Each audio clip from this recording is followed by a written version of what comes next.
ধর্মনগর শহরের প্রাণকেন্দ্রে রক্তাক্ত যুবকের শরীরের নুন লঙ্কা কাণ্ডে পুলিশের হাতে গ্রেপ্তার 4 অভিযুক্ত। তাদের বিরুদ্ধে ভারতীয় দণ্ডবিধির 342/342/325/326/506/34 ধারায় 18 জানুয়ারি ধর্মনগর থানায় 5/2024 নং মামলা রেজিস্টার করা হয়েছিল। ধৃতরা হচ্ছে কৌশিক দত্ত, তন্ময় দেবনাথ, সুমিত দেবনাথ এবং গোবিল ভট্টাচার্য। এই পৈশাচিক ঘটনায় মোট 12 জনের বিরুদ্ধে মামলা গ্রহণ করেছে পুলিশ। বাকিদের কাউকেই ছাড়া হবে না বলে স্পষ্ট বার্তা উত্তর জেলার পুলিশ সুপার ভানুপদ চক্রবর্তীর। তিনি বলেন, ঘটনার সাথে যুক্ত অভিযুক্তরা যেখানেই থাকুক সকলকেই গ্রেপ্তার করা হবে। প্রথমে যেটা বলতে চাই, এটা খুবই দুঃখজনক ঘটনা।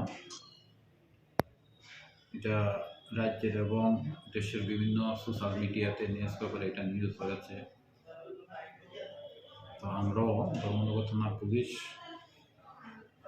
এটা প্রম্পটলি কেস রেজিস্ট্রেশন হয়েছে এবং যারা অ্যাকচুয়াল কালপ্রিট, এই ঘটনার সঙ্গে যারা যুক্ত ছিল তাদেরকে অ্যারেস্ট করার জন্য এভিডেন্সের উপর ভিত্তি করে যথাযথ পদক্ষেপ নেওয়া হয়েছে এবং যারা মূল অভিযুক্ত অ্যাজ পার ইনভেস্টিগেশন তাদের মধ্যে 4 জনকে এখন পর্যন্ত অ্যারেস্ট করা হয়েছে। বাকি যারা আছে তারা যেখানেই থাকুক তাদেরকেও অ্যারেস্ট করা হবে।